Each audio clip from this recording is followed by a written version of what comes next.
शराबी जो है, जो वहां पर लेटा हुआ था, उसके बारे में ताऊजी ने पूछा।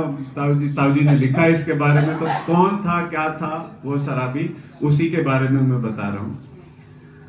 फैशन को इज्जत का साधन समझकर रामू भी मदिरा को पीने लगा था। कहने लगा ये गम की दवा है, पीकर जहर को ही जीने लगा था। घूंटों से प्याले व प्यालों से बोतल, यूं बढ़ती गई दर घटती नहीं थी। दारू की प्यासा तो इतनी बढ़ी थी कि बोतल तो बोतल से मिटती नहीं थी। भर के उदाएं निकलता था रामू, पड़ोसी उल्हानों से कसने लगे थे। लड़खड़ा करके नाली में गिरता तो साथी पियक्कड़ भी हंसने लगे थे।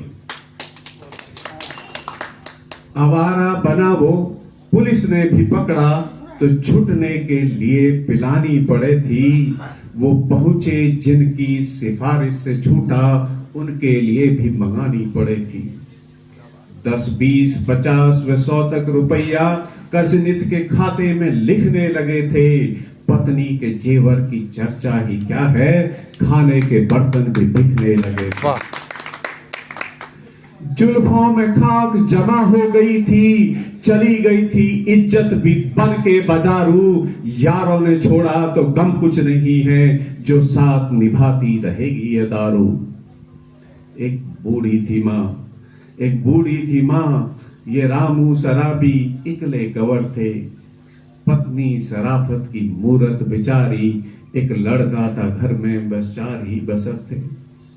रामू तो पीकर मिटाता था गम को, माँ रोती थी पोते को भूखा सुलाकर। पत्नी बनाती थी छाकों में रोटी, वो कंडों की बिक्री के पैसों से लाकर।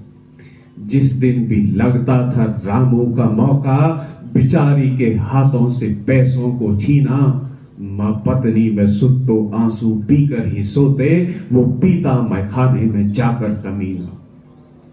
एक दिन था मुन्नू को ज्वर आ गया था, ज्वर की हिफाजत को बिस्तर नहीं था। वो चन्नी के हृदय से लगकर ठिठुरता, बालक था आखिर वो पत्थर नहीं था।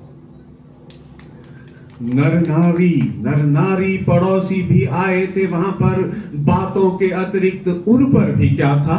दिल्ली को जाओ, फला को दिखाओ, वो जाते भी कैसे, ना उन पर रुपया था।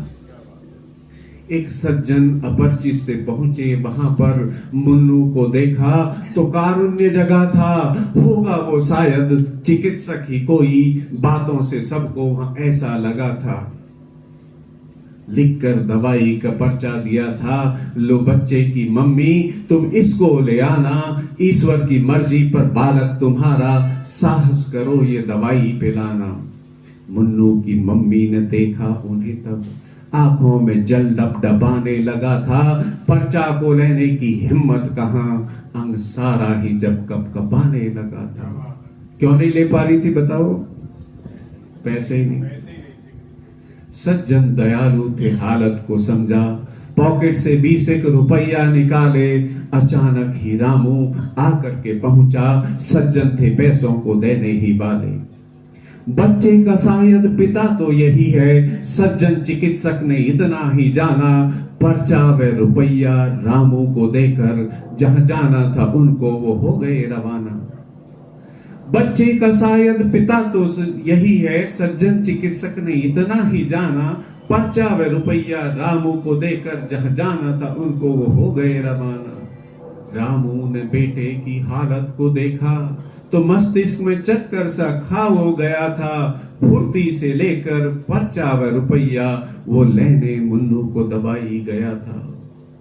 दवा गृह चला था दवाई को लेने, उससे पहले मैं खाना मिला था। नजरें नजाकत से बोतल पे पहुंची, फिर क्या पुराना शुरू सिलसिला था।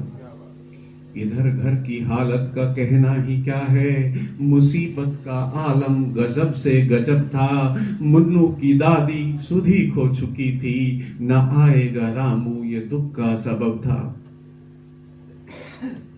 रामू की पत्नी की बेचैनी बढ़ी थी, बरस की तरह अभी होता क्या है कि वो तो वहां पर लेट रहा था, उधर घर की हालत बहुत बुरी हो जाती है।